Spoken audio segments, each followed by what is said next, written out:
जैद हम्माद जल्दी आए, जैद हम्माद। अस्सलामु अलैकुम व रहमतुल्लाहि व बरकातुहू हम्माद भाई। वालेकुम अस्सलाम व रहमतुल्लाहि व बरकातुहू जैद भाई। और खैरियत से हैं? अल्लाह का शुक्र है। सच धज कर बाप बेटे कहाँ चले जा रहे हैं? जैद भाई आज रॉयल पैलेस में हाजी मोहम्मद अकरम साहब की लड़की की शादी है, उसी शादी में हम लोग भी जा रहे हैं। अच्छा अच्छा, वहाँ पर तो मेरी भी एक फर्द की दावत है। तो आओ चलो चले साथ में चलते हैं। हाँ हाँ क्यों नहीं, चलो भाई चले। हम्माद भाई आप अपने बीवी को नहीं लाए? जैद भाई मेरी भी एक फर्द की दावत है। अच्छा तो आप अपने बेटे को कहाँ ले जा रहे हैं? अरे ये तो बच्चा है, जिद कर रहा था, मैंने इसकी अम्मी से कहा तैयार कर दो इसको भी। भाई हम्माद ये आपका तरीका बहुत गलत है। अगर एक आदमी की दावत है तो सिर्फ एक ही आदमी जाए।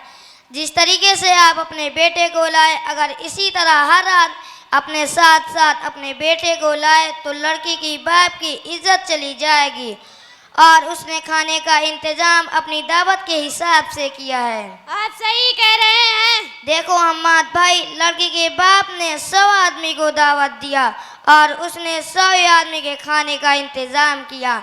अब अगर हर आदमी अपने साथ साथ अपने बेटे को लाए तो 100 के बजाय 200 आदमी हो जाएंगे। और लड़की के बाप ने सिर्फ 100 आदमी के खाने का इंतजाम किया। अब बताओ लड़की की बाप की इज्जत चली जाएगी कि नहीं? हाँ जैद भाई। हम्माद भाई ये भी सुनो, हमारे नबी सल्लल्लाहु अलैहि वसल्लम ने फरमाया कि जो शख्स बिला दावत के दाखिल हो वो चोर बनकर दाखिल हो और लुटेरा बनकर बाहर निकला।